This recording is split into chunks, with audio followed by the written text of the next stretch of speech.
दोस्तों, मेरा नाम दीपक है और मैं एक ट्रक ड्राइवर हूं। आज मैं आपको मेरे और मेरे कुछ दोस्तों के साथ हुई कुछ अजीबोगरीब घटनाओं के बारे में बताने वाला हूं।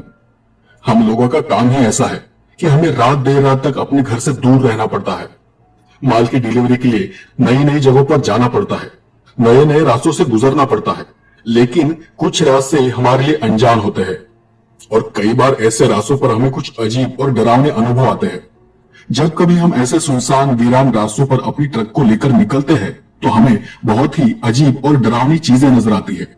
पर कई बार ऐसी डरावनी चीजें हमें बस नजर आती है और कभी कभार ही गलती से ही हमारा उन चीजों से सामना हो जाता है। पर उनसे सामना होना मतलब मौत को छूकर आने के बराबर है। तो अब जो मैं आपको पहली घटना सुनाने वाला हूं वो मेरा खुद का एक खौफनाक अनुभव है। 2 से 3 साल पहले की यह बात है। तब मैं जॉब की तलाश में था। तब मेरे एक दोस्त को पता था कि मेरे पास हेवी गाड़ी का लाइसेंस है, मतलब तब मैं ट्रक लॉरी ऐसी गाड़ियां चलाता था। तो एक दिन उसने मुझसे पूछा कि ट्रक चलाएगा, अच्छे खासे पैसे मिलेंगे। अब उस वक्त मेरी हालत पैसों के मामले में बहुत ही खराब थी, तो मैंने झट से उसे हाँ कर दिया क्योंकि मुझे पैसों की बहुत जरूरत थी और मैंने उस कंपनी को ज्वाइन किया। अब मैं यह कंपनी का नाम और बाकी जानकारी तो नहीं बता सकता, लेकिन उस घटना के बारे में बताता हूं। उस कंपनी को ज्वाइन किए मुझे बस कुछ ही दिन हुए थे कि एक रात मुझे एक माल की डिलीवरी के लिए दूसरे स्टेट में जाने को कहा गया। तब असल में मैं जाना तो नहीं चाहता था, पर उस ट्रिप के लिए मुझे दुगने पैसे मिल रहे थे क्योंकि वो बहुत ही अर्जेंट डिलीवरी थी। तो मैंने उन्हें हाँ कर दिया और गोडाउन से माल ट्रक में लोड करके मैं वहां से निकल गया। अब ये पहली बार था कि मैं शहर से बाहर कहीं जा रहा था। वैसे मैंने कई बार ट्रक चलाया था पर कभी शहर से ज्यादा दूर नहीं गया था और मैं हमेशा मेरे साथ अपनी सुरक्षा के लिए जरूरी चीजें रखता था। पर इस बार न जाने कैसे मैं भूल गया और मैं उस रात अपनी ट्रक को लेकर निकल पड़ा। मुझे अच्छे से याद है, वो शनिवार की रात थी और मैं ट्रक में गाने सुनते हुए जा रहा था। वैसे ये हम लोगों की आदत होती है कि रात में गाड़ी चलाते वक्त हमें कहीं नींद ना आ जाए, इसलिए हम तेज आवाज में गाने चलाते हैं। तो बहुत देर तक मैं आसपास के रास्तों को ढूंढते टटोलते हुए एक हाईवे से जा रहा था। कुछ देर बाद मैं एक सुनसान वीरान रास्ते पर आ गया। गाड़ी चलाते वक्त मैंने सामने देखा तो मेरे बहुत आगे रास्ते के किनारे एक लाल रंग की कार खड़ी दिखाई दे रही थी, जो कि रास्ते को छोड़ थोड़ी नीचे की तरफ उतरी हुई नजर आ रही थी और उस कार के चारों दरवाजे खुले हुए थे। वो देख मुझे थोड़ा अजीब सा लगा क्योंकि कोई भी इंसान बीच रात किसी हाईवे पर गाड़ी को कभी भी ऐसा खड़ा नहीं करेगा। और तब मुझे वहां किसी इंसान की हलचल भी दिखाई नहीं दे रही थी। तो मैं समझ गया कि यहां जरूर कोई हादसा हुआ होगा। तो मैंने मेरे ट्रक को थोड़ा सा साइड में लिया और उस कार के बिल्कुल पास जाकर ट्रक को रोका। गाड़ी से उतरने से पहले मैंने सब तरफ देखकर ये चेक किया कि कहीं कोई खतरा तो नहीं और आसपास सब तरफ जांच करने के बाद मैं ट्रक से नीचे उतरा। ट्रक से नीचे उतरने के बाद भी एक बार फिर मैंने अपनी चारों तरफ नजर घुमाकर देखा तो आसपास सब ठीक लग रहा था। दरअसल वो एक रास्ते का हल्का सा मोड़ था जहां पर वो कार खड़ी थी। तो आसपास देखते हुए ही मैं उस कार के पास चला गया और कार के पिछले कांच से अंदर झांक कर देखा, पर अंदर कोई भी नजर नहीं आ रहा था। और मैं इस बात से हैरान था कि कार के अंदर भी कोई नहीं है और कार के आसपास भी कोई नहीं है, लेकिन कार के तो सभी दरवाजे खुले हुए हैं। बड़ी अजीब बात थी। और वो सब देख तब मुझे ये एहसास हो रहा था कि आसपास जरूर कोई खतरा होगा, क्योंकि ऐसे सुनसान जगह पर ऐसे इस तरह कोई अपनी गाड़ी को क्यों खड़ा करेगा। तो मैं वापस मेरे ट्रक के पास चला गया और मेरी सुरक्षा के लिए सीट के नीचे जो लोहे का रॉड रखा था उसे ले लिया। फिर एक बार मैं आसपास देखकर उस कार के पास चला गया। कार के ड्राइवर के सीट के पास जाकर कार के अंदर ठीक से झांक कर देखा तो कार की चाबी वही लगी हुई थी और कार की पिछले सीट पर चिप्स वगैरह यहां वहां बिखरे पड़े हुए थे और भी कुछ सामान था जो अंदर की तरफ बिखरा पड़ा था। मतलब साफ था कि उस कार में जो भी लोग थे उनके साथ जरूर कुछ बुरा हादसा हुआ होगा या तो फिर उनका एक्सीडेंट हुआ होगा और वो यहीं कहीं आसपास अपनी जान बचाने के लिए रुके हुए होंगे। मैंने उस रास्ते के किनारे देखा तो वहां बस बड़ी बड़ी झाड़ियां थी। मैंने सोचा कि एक बार आवाज देकर देखता हूं, लगा कोई आसपास होगा तो शायद उसकी जान बचा सकूं। तो मैंने फिर अपनी गाड़ी से टॉर्च निकाली और उन झाड़ियों में टॉर्च को मारते हुए आवाज दी, अरे कोई है यहाँ? ये किसकी गाड़ी है? आवाज देते हुए भी मैंने फिर उन झाड़ियों में हर तरफ टॉर्च की रोशनी में यहां वहां देखा। तब उन झाड़ियों में कोई चीज थी जो तेजी से और अंदर की तरफ भागते हुए चली गई। वह इतना घना सन्नाटा था कि वो आवाज मैंने साफ साफ सुनी। और तब मुझे एहसास हुआ कि यहां कुछ तो जरूर अजीब हुआ है। लेकिन फिर सोचा शायद कोई पालतू जानवर भी हो सकता है जो डरकर अंदर भाग गया हो, क्योंकि वो जगह ऐसी नहीं थी कि वहां कोई जंगली जानवर आ सके। फिर मैंने सोचा कि चलो सामने की तरफ जाकर देखता हूं, गाड़ी का सच में एक्सीडेंट हुआ है या कोई और बात है। क्योंकि एक्सीडेंट हुआ होगा तो सामने जरूर ठोकर लगने के निशान होंगे। और फिर मैं उस कार के सामने की ओर चला गया। मैंने देखा कि कार के आगे की कांच पर कहीं कहीं खून की छींटें दिखाई दे रही थी। और फिर मैंने वैसे ही टॉर्च को नीचे ले जाते हुए कार के नीचे देखा, और तब मुझे थोड़ा सा झटका सा लगा। वहां उस कार के आगे एक टायर के नीचे एक बहुत ही काली बिल्ली मरी पड़ी थी। शायद वो इस गाड़ी के नीचे आ गई थी, क्योंकि सड़क पर उसका खून बहता हुआ किनारे से नीचे की ओर जाता दिखाई पड़ रहा था। उसका खून सूख चुका था, मतलब एक्सीडेंट को हुए बहुत देर हो गई थी। उस कार में जो भी लोग थे वो इस बिल्ली को बचाने के चक्कर में एक्सीडेंट का शिकार हुए थे। पर कार के सामने की तरफ और कोई भी ऐसा निशान नहीं था जिससे पता चले कि कार का कोई बड़ा एक्सीडेंट हुआ हो। तो मुझे थोड़ा थोड़ा शक होने लगा था, क्योंकि इतनी बड़ी कार का सिर्फ किसी बिल्ली के टकराने पर इतना बड़ा हादसा तो नहीं हो सकता, और इसमें किसी को चोट लगने की भी गुंजाइश कम थी। तो कार में जो भी था या फिर जो भी लोग थे वो सब ऐसी अंधेरी सुनसान जगह पर कार को छोड़कर कहां गए होंगे। मैं ये सोच ही रहा था कि मेरा ध्यान फिर से उस बिल्ली की तरफ गया, और उसे देख मैं बहुत ही घबरा गया, क्योंकि उस बिल्ली की दोनों आंखें खुली थी और टॉर्च की रोशनी में वो बहुत ही अजीब तरह से चमक रही थी। तब मैंने अपने आप को संभाला और यही सोचने लगा कि अभी थोड़ी देर पहले जब मैंने उस बिल्ली को देखा था तो उसकी दोनों आंखें तो बंद थी, और अब जब फिर से मेरा ध्यान उसकी ओर गया तो उसकी आंखें खुली थी और किसी जिंदा बिल्ली की तरह चमक भी रही थी। ये मेरे लिए पहली बार था कि मेरा ऐसे अनजान और सुनसान रास्ते पर किसी अनजान चीज से सामना हो रहा था। मेरे लिए बहुत डरावना था। मैं फिर से मेरे ट्रक के पास चला गया और ट्रक में रखा मेरा मोबाइल लिया। तब मैंने पुलिस को फोन ट्राई किया, पर उस जगह मोबाइल को ठीक से रेंज ही नहीं मिल पा रही थी। नेटवर्क बार बार कम ज्यादा हो रहा था, तो पुलिस को फोन लग ही नहीं पा रहा था। 3-4 बार ट्राई करने के बाद फोन लगा, पर अब सामने से आवाज ठीक से नहीं आ रही थी। तब मैंने उन्हें उस जगह के बारे में बताते हुए वहां हुए एक्सीडेंट के बारे में बताया, पर वो बार बार यही कह रहे थे कि आपकी आवाज ठीक से नहीं आ रही। मैं जब फोन पे बात कर रहा था तो मेरा ध्यान उन झाड़ियों की ओर गया। तभी मुझे वहां झाड़ियों में कुछ हलचल सी नजर आई। मैंने टॉर्च की रोशनी में उन झाड़ियों में देखने की कोशिश की तो मुझे 2 आंखें नजर आई, 2 पीली चमकती हुई आंखें जो मुझे ही घूर रही थी। मैं समझ गया कि शायद मेरी जान को खतरा है। मैंने फोन कट करते हुए अपनी जेब में रख दिया और रॉड पर अपना हाथ सख्त किया, ताकि अगर कोई चीज मेरी तरफ बढ़े तो मैं उस पर हमला कर सकूं। और मैं हल्के हल्के कदमों के साथ पीछे हटने लगा। अब मैं वापस मेरे ट्रक में जाकर बैठना चाहता था, पर जब मैं पीछे हट रहा था तब अचानक ही मुझे एक जोर की चीख सुनाई दी, और वो चीख सुनते ही मैं किसी चीज से टकराकर नीचे गिर पड़ा। मैंने पीछे मुड़ते हुए देखा तो अब वो मरी हुई काली बिल्ली वहां नहीं थी। न वो बिल्ली वहां थी और न ही कहीं खून दिखाई दे रहा था। वो देख मैं बहुत ही चौंक गया। मेरी आंखें फटी की फटी रह गई। मेरा ध्यान बार बार उस कार और झाड़ियों की ओर जा रहा था। तभी मैंने देखा कि मुझसे थोड़ी ही दूरी पर रोड के बीचों बीच एक बिल्ली खड़ी थी। वो अजीब ढंग से मुझे देख रही थी। उसकी आंखें बिल्कुल वैसी थी जैसे मैंने कुछ देर पहले झाड़ियों में देखी थी, पीली चमकती हुई आंखें। मैं जान चुका था कि यहां आसपास जरूर कोई भूतिया चीज है और उसी ने इस गाड़ी के लोगों को मार दिया होगा। मैं लड़खड़ाते हुए अपने आप को संभालने की कोशिश कर रहा था। मेरे हाथ पांव कांपने लगे थे और लड़खड़ाते हुए ही मैं किसी तरह खड़ा हो गया, पर वो बिल्ली बस मुझे ही घूरे जा रही थी।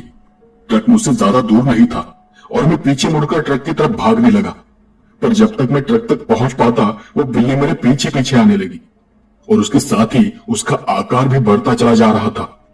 और फिर मैं ट्रक के अंदर चढ़ पाता तब तक उस बिल्ली ने किसी औरत का रूप ले लिया था। वो औरत दिखने में बहुत काली थी। उसके पूरे चेहरे पर बाल बिखरे हुए थे और उनके बीच से उसकी 2 चमकती हुई आंखें दिखाई दे रही थी, पीली चमकती आंखें। मैं भागता हुआ ट्रक के पास पहुंच गया और जैसे ही मैंने ट्रक का दरवाजा खोला किसी ने मुझे पीछे खींचा। मैं फिर से नीचे गिर पड़ा मैंने मेरे हाथ में जो रॉड था उसे उस औरत की तरफ फेंक कर मारा। कुछ देर के लिए वो धुआं धुआं सा हो गई और फिर से उसने एक औरत का आकार ले लिया। उसे उस रॉड से कुछ भी नुकसान नहीं हुआ। मैं किसी तरह ट्रक के अंदर जाकर बैठ गया और मैंने अंदर से ट्रक के केबिन का दरवाजा लगा लिया। मैं वहां ट्रक चालू करने के लिए झटपटा रहा था। मुझे तब कुछ भी सूझ नहीं रहा था कि मैं क्या करूं और कैसे वहां से निकलूं। मेरा वक्त ही बुरा था शायद। तब ट्रक भी चालू होने का नाम ही नहीं ले रहा था और तब मैंने देखा कि वो औरत केबिन के बाहर की तरफ मेरी सीट के पास हवा में लहरा रही थी। डर के मारे मेरा पूरा बदन ठंडा पड़ चुका था। सर से लेकर पांव तक रोम रोम कांपने लगा था। मैं यहाँ कभी उसे देख तो कभी सामने देख ट्रक को चालू करने की कोशिश किए जा रहा था, पर मेरे हाथ इतनी बुरी तरह से कांप रहे थे कि ट्रक चालू नहीं हो रहा था। वो औरत मुझे देख हंसने लगी और अजीब तरह से गर्दन को घुमाकर मेरी तरफ देखने लगी। वो जब अपनी गर्दन को घुमा रही थी तो मुझे हड्डियां टूटने की आवाज आ रही थी। मैं आज भी उस आवाज को अपने कानों में महसूस करता हूं। वो बहुत ही अजीब और डरावनी आवाज थी। और फिर अचानक ही ट्रक चालू हो गया और जैसे ही ट्रक चालू हुआ वो हवा में लहराते हुए ट्रक के बिल्कुल सामने आ गई। उस वक्त मेरा दिल इतनी तेजी से धड़क रहा था कि मुझे ऐसा लग रहा था कि कुछ ही देर में मुझे हार्ट अटैक ही आ जाएगा। जैसे तैसे मैं ट्रक को आगे बढ़ाने लगा तो उस औरत ने अपनी दोनों आंखें बंद कर ली और हवा में उड़ते लहराते हुए वो पीछे पीछे जाने लगी। वो अब मुझसे कुछ ही दूरी पर बिल्कुल मेरे सामने थी। मैंने ट्रक को थोड़ा सा मोड़कर रास्ते पर ले लिया और मैं आगे बढ़ने लगा और मैं ट्रक को तेज करने ही वाला था कि तब वो अचानक ही हवा में रुक गई और अपनी बड़ी डरावनी आंखें खोलकर किसी तूफान की तरह मेरी तरफ बढ़ी। मैं भी रुका नहीं और ट्रक को सामने उसी की तरफ तेजी से ले गया। मैं जानता था कि अगर मुझे अपने आप को बचाना है तो किसी भी तरह यहां से निकलना होगा। और तभी वो औरत बहुत जोर से मेरे ट्रक को सामने से टकराई, पर मेरी ट्रक को कुछ भी नहीं हुआ और मेरे सीने पर मुझे एक जोर का झटका सा महसूस हुआ। वो झटका इतना जबरदस्त था कि मेरे सीने में एक जोर का दर्द उठा और मुझे सांस लेने में तकलीफ होने लगी। पर फिर भी मैं ट्रक को चलाता रहा क्योंकि मुझे किसी भी तरह वहां से बाहर निकलना था। वो मोड़ जाने के बाद आगे एक ढलान नजर आ रही थी। मेरे अंदर की ताकत तो खत्म हो रही थी। मैं ट्रक को जरा भी कंट्रोल नहीं कर पा रहा था और ट्रक जैसे ही ढलान से नीचे उतरने लगा मैंने ट्रक को वैसे ही छोड़ दिया और मैं वही केबिन में गिर पड़ा। उसके बाद मेरे साथ क्या हुआ मुझे कुछ पता नहीं, पर जब मुझे होश आया तो मुझे ट्रक से उतारकर नीचे जमीन पर रखा हुआ था। आसपास पुलिस की गाड़ियां खड़ी थी और तब मुझे होश में आते देख एक पुलिस वाले ने मुझसे कहा, बस होश बनाए रखो, कुछ ही देर में एम्बुलेंस आती ही होगी। उसके बाद जब दूसरी बार मुझे होश आया तो मैं एक हॉस्पिटल में था। मेरे ठीक से होश में आने के बाद पुलिस मुझसे पूछताछ करने वहां आई। तब उन्होंने मुझे बताया कि उन्होंने सिर्फ एक्सीडेंट ऐसा कुछ वर्ड सुना था और उसे सुनने के बाद वो मेरी कॉल की लोकेशन को ट्रेस करते हुए वहां आ गए थे। और जब वो वहां पहुंचे थे तब मेरा ट्रक ढलान के नीचे एक बड़े से पेड़ से टकराया हुआ खड़ा था। तब मैंने उन्हें बताया कि उस रास्ते पर एक कार का एक्सीडेंट हुआ था और उसी की खबर देने के लिए मैंने उन्हें कॉल किया था। पर तब पुलिस ने बताया कि मेरे ट्रक के अलावा उन्हें उस रास्ते पर और कोई भी गाड़ी नजर नहीं आई कि जिसका एक्सीडेंट हुआ हो। तो मैंने फिर उन्हें गाड़ी के बारे में ठीक ठीक बताया कि वो लाल रंग की कार थी और उसके सभी दरवाजे खुले थे। मुझे लगा कि किसी का एक्सीडेंट हुआ होगा, तो मैंने सोचा कि किसी को चोट लगी होगी तो मदद कर दूंगा। पर जब मैं नीचे उतरा तो वहां कोई नहीं था, बस एक बिल्ली थी, मरी हुई काली बिल्ली। मेरी बात को सुनकर वो पुलिस वाला हंसने लगा और उसने मेरी बात को बीच में ही रोकते हुए कहा, तुम पहले नहीं हो जो ये कहानी बता रहे हो। पिछले कई सालों से कई लोगों ने हमें ये कहानी बताई है। जो भी वहां बच जाता है यही सेम टू सेम कहानी सुनाता है। और फिर उसने आगे कहा, चलो अब तुम्हारे समझ में एक बात तो आ गई होगी कि उस रास्ते पर कभी भी कोई गाड़ी दिखाई दे तो अपनी गाड़ी को रोकना नहीं है, भले ही वो एक्सीडेंट हो या ना हो। और अगर किसी को हेल्प करने की खुजली ज्यादा ही होने लगे तो आगे जाकर पुलिस को एक कॉल कर देना, बाकी हम लोग देख लेंगे। और ऐसा कहकर उसने वही एक रिपोर्ट लिखा और वो वहां से चला गया। उसकी रिपोर्ट में लिखा था कि ट्रक के ब्रेक फेल हो जाने के कारण ट्रक का एक्सीडेंट हुआ था। यह सब कंपनी ने इंश्योरेंस क्लेम करने के लिए किया था, पर उस एक्सीडेंट के पीछे की असली वजह सिर्फ मैं जानता हूं। और आज भी मेरे सीने पर एक बड़ा सा काला दाग है जो कि उस चुड़ैल औरत के टकराने की वजह से पड़ा हुआ था। दोस्तों, ये दूसरी कहानी मेरे एक दोस्त सुभाष छावड़ा की है। जो एक रात ऐसे ही एक सुनसान रास्ते से अपनी गाड़ी को लिए जा रहा था। वो आज भी ट्रक टैंकर को चलाता है, पर उस घटना के बाद वो हमेशा अपने पास किसी पीर बाबा का दिया हुआ तावीज रखता है, जो कि उसे बुरी आत्माओं से दूर रखता है। तो चलिए अब ये कहानी मेरे दोस्त की जुबानी सुनाता हूं। मुझे साल ठीक से याद नहीं, पर वो रात याद है। उन दिनों मैं दूध के टैंकर को शहर में ले जाने का काम किया करता था, और मिल्क प्लांट से दूध गाड़ी में भरकर सुबह होने से पहले मुझे वो दूध अलग अलग दूध डेयरी तक पहुंचाना होता था। हमेशा की तरह मैं उस रात भी दूध का टैंकर भरकर शहर की तरफ निकल गया। उस दिन मैं बिल्कुल भी सोया नहीं था। हालांकि रात गाड़ी चलाने के लिए मैं हमेशा दिन में कम से कम 4 या 5 घंटे नींद पूरी कर लेता था, और उसी दिन काम की वजह से मेरी नींद पूरी नहीं हुई थी। तो टैंकर को थोड़ा आगे ले जाने के बाद मैंने एक जगह गाड़ी को रोककर सिगरेट और चाय पी ली। उसके बावजूद मुझे नींद आ रही थी। जैसे तैसे मैं नींद को कंट्रोल करते हुए आगे आगे बढ़ता जा रहा था, लेकिन एक वक्त मुझे ऐसा लगा कि अब मुझे नींद को कंट्रोल करना बहुत ही मुश्किल लग रहा है। तो मैंने एक जगह पर टैंकर को साइड में रोका और सोचा कि कुछ देर के लिए सो जाता हूं। दुर्घटना से देर भली, और मैं वही केबिन को अंदर से बंद करके सो गया। मैं अब भी आधी नींद में था कि मुझे किसी के रोने की आवाज सुनाई देने लगी।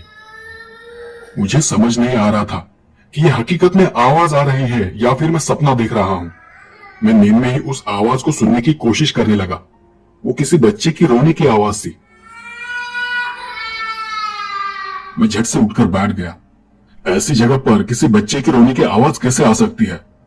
मैंने गाड़ी के बाहर झुककर देखा, पर वहां आसपास कोई घर, कोई मकान नहीं था, और नहीं कोई इंसानी बस्ती नजर आ रही थी कि जहां से बच्चे की रोने की आवाज सुनाई दे। मुझे लगा कि यह मेरा वहम होगा, तो मैं वहीं बाहर झुककर नींद भगाने के लिए अपने मुंह पर पानी मारने लगा। थोड़ा फ्रेश महसूस होने पर मैंने गाड़ी स्टार्ट की। बस थोड़ा ही आगे गया था कि नींद की वजह से फिर से मेरी आंख झपकने लगी। मैं वैसे ही एक हाथ से अपनी आंखों को मसलते हुए नींद को दूर रखने की कोशिश कर रहा था कि मैंने देखा कि कोई औरत किसी बच्चे को अपने हाथ में लेकर आगे एक ब्रिज के और रास्ते में बीचों बीच खड़ी है। मैंने जोर से ब्रेक मारा और गाड़ी को जगह पर ही रोक दिया। मेरी धड़कन तेज हो गई थी। अगर कुछ ही सेकंड्स में मैं गाड़ी को ब्रेक नहीं लगाता तो गाड़ी उस औरत और बच्चे को रौंदकर आगे निकल चुकी होती। वो सब इतना जल्दी जल्दी में हुआ कि मेरी तो नींद ही उड़ गई। गाड़ी की हेडलाइट की रोशनी इतनी तेज थी कि उस औरत का चेहरा ठीक से नजर नहीं आ रहा था। उसने घूंघट से अपना पूरा चेहरा ढक रखा था। मैंने फिर एक दो बार हॉर्न बजाया और गाड़ी से बाहर सर को निकालते हुए मैं उस पर चिल्लाया, अबे मरना है क्या? इतनी रात को रास्ते के बीच में आकर खड़ी है, वो भी मासूम बच्चे के साथ। देखने से लग रहा था कि वो बच्चा बस 4 या 5 महीने का होगा। और तब मैंने महसूस किया कि अभी कुछ देर पहले जो मैंने बच्चे की रोने की आवाज सुनी थी वो शायद इसी बच्चे की होगी। मैंने फिर एक दो बार उसे हॉर्न दिया, पर उस औरत पर कोई भी असर नहीं हुआ। वो वैसे की वैसे ही खड़ी थी, एकदम चुपचाप नीचे देखते हुए। और फिर मुझे उस पर गुस्सा आ गया। मैं गाड़ी से नीचे उतरने ही वाला था कि मैंने देखा कि वो उस ब्रिज के किनारे के पास जाने लगी थी। गाड़ी से नीचे उतरते हुए मैंने उस औरत को फिर से पीछे से आवाज दी, अबे सुनाई नहीं देता क्या कर रहे हो? पर उसने कोई जवाब नहीं दिया और वो बस किनारे की ओर आगे बढ़ती रही। उस वक्त मैं थोड़ा संभल कर ही उसके पीछे पीछे चल रहा था, क्योंकि ऐसे सुनसान रास्तों पर कई बार चोर लुटेरों का खतरा होता है। तो मैंने दूर से ही उसे आवाज दी, लेकिन अब वो जाकर उस ब्रिज के एकदम किनारे पर खड़ी हो गई। या तो वो उस बच्चे को वहां से नीचे फेंकने वाली थी या उस बच्चे को साथ लेकर खुद ही कूदने वाली थी। मैं उसे बार बार पीछे से आवाज दिए जा रहा था, पर वो मेरी तरफ बिल्कुल भी ध्यान नहीं दे रही थी। और मैं कुछ समझ पाता तब तक उसने अपने दोनों हाथों को सामने फैलाकर उस बच्चे को उस ब्रिज के नीचे छोड़ दिया। वो देख कुछ देर के लिए मेरी तो धड़कन ही रुक सी गई, मेरी आवाज गले में ही अटक गई। मैं उससे बचाने के लिए उसकी ओर भागने लगा। तब तक उसने भी अपनी दोनों बाहें फैलाकर ब्रिज के नीचे छलांग लगा दी। बाप रे, अब तो मेरे रोंगटे खड़े हो गए थे। मैं भागकर वहां उस ब्रिज के किनारे गया और नीचे झुककर देखने लगा, पर नीचे अंधेरा इतना ज्यादा था कि कुछ भी नजर नहीं आ रहा था। मैं वापस दौड़ते हुए मेरे टैंकर के पास चला आया और टॉर्च को लेकर वापस ब्रिज के किनारे जाकर खड़ा हो गया। और फिर मैंने टॉर्च की रोशनी में नीचे देखने की कोशिश की, पर तब भी मुझे कोई भी नजर नहीं आ रहा था। मैंने हर जगह, हर कोने में ठीक से देखा, पर नीचे न वो बच्चा था और न ही वो औरत थी। मैं हैरान था कि अभी अभी तो उसने मेरे सामने यहां से छलांग लगाई थी। और फिर मुझे महसूस हुआ कि ये मामला कुछ गड़बड़ लग रहा है। वो जरूर किसी भूत या प्रेत की करनी होगी। तब मैं पीछे मुड़ने वाला था कि मुझे ऐसा लगा जैसे किसी ने मेरे हाथ को जोर से पकड़ रखा हो। हाथ ही नहीं बल्कि मैं तो मेरे पैर भी हिला नहीं पा रहा था। मैं अपनी जगह से 1 इंच भी हिल नहीं रहा था। मैं अंदर से बहुत ताकत लगा रहा था, पर मुझे कुछ भी समझ नहीं आ रहा था कि आखिर मेरे साथ ये क्या हो रहा है। मेरा पूरा बदन पसीना पसीना हो गया था। मेरा चेहरा डर के मारे लाल लाल हो चुका था।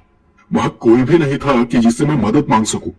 और तब मैंने ये महसूस किया कि मैं धीरे धीरे आगे खिसकता हुआ जा रहा हूं। मतलब कोई चीज थी जो मुझे पीछे से धक्का दे रही थी, और वो चीज मुझे भी ब्रिज के नीचे फेंक देना चाहती थी। मैं पूरी ताकत से अपने शरीर पर काबू पाने की कोशिश कर रहा था, और तभी मैंने भगवान का नाम लेना शुरू कर दिया। मुझसे तो ठीक से बोला भी नहीं जा रहा था, पर मैं अपने आप में ही किसी तरह भगवान का नाम बड़बड़ा रहा था। और जब मैंने भगवान का नाम लेना शुरू किया, कुछ ही देर में मुझे झटका सा लगा और मैं नीचे गिर पड़ा। मेरी सांस बहुत तेज हो गई थी। मेरा पूरा बदन लाल लाल हो चुका था। आंखें इतनी दर्द कर रही थी जैसे उनमें खून उतर आया हो। हाथ और पैर बुरी तरह से थरथरा रहे थे। और तब मैंने फिर से देखा, वो औरत वहीं खड़ी थी, उसी ब्रिज के किनारे। मैं अपने आप को घसीटते हुए पीछे पीछे जाने लगा। तभी उस औरत ने पीछे मुड़कर मेरी तरफ देखा। तब मैंने सामने जो देखा वो देख मैं एकदम से शांत पड़ा रहा। एकदम शांत। उसका शरीर पूरा सफेद था और उसका सर था ही नहीं। उस पर बस घूंघट था, पर उसके अंदर खोपड़ी ही नहीं थी, बस धड़ था। वो देख मेरा पूरा बदन जोरों से कांपने लगा। उसके सर की जगह से लगातार खून टपक रहा था और उसके अंदर से एक अजीब सी घरघराहट भरी आवाज आ रही थी। मैं किसी तरह उठ खड़ा हुआ और उसके ओर बिना देखे पीछे मुड़कर भागना शुरू किया। किसी तरह भागकर मैं टैंकर में जाकर बैठ गया और पूरी रफ्तार से मैंने टैंकर को वहां से भगाया। तब मेरी हालत इतनी खराब थी कि मैं टैंकर को बस भगाए जा रहा था। कुछ 1 आध घंटे के बाद मुझे रोड के साइड में रात में चलने वाले ढाबे और कुछ दुकानें नजर आने लगी। कुछ 1 आध घंटे के बाद मुझे रोड के साइड में रात में चलने वाले ढाबे और कुछ दुकानें नजर आने लगी। तब जाकर मैंने राहत की सांस ली। मैंने वही एक ढाबे के पास अपनी टैंकर को रोक दिया और कुछ देर के लिए वहीं बैठ गया। तब मैंने उस ढाबे वाले को उस घटना के बारे में बताया, और तब उसने मुझे बताया कि इंसान जब ऐसे सुनसान रास्तों से गुजरता है तो उसे हमेशा ऐसी चीजों के लिए तैयार रहना चाहिए, खासकर वो लोग जो हमेशा और रात देर रात सफर करते हैं, क्योंकि भूत प्रेत आत्माएं इन सब की एक खास जगह होती है और एक खास वक्त होता है। और अगर ठीक उसी वक्त आप उस जगह से गुजर रहे हो तो वो जरूर आपको दिखाई देंगे। कभी कभी वो सिर्फ दिखाई नहीं देते, बल्कि तुम्हें अपने साथ उनकी दुनिया में लेकर जाने की कोशिश भी करते हैं। तो इस बात को हमेशा के लिए ध्यान में रखना कि आज नहीं तो कल कभी न कभी ऐसी चीजों से सामना जरूर होगा। उस ढाबे वाले की बात सुनने के बाद मैंने एक पीर बाबा के पास जाकर भूत प्रेत ऐसी चीजों से अपनी सुरक्षा के लिए ताबीज बनवा लिया, और अब मैं उसे हमेशा पहन कर रखता हूँ।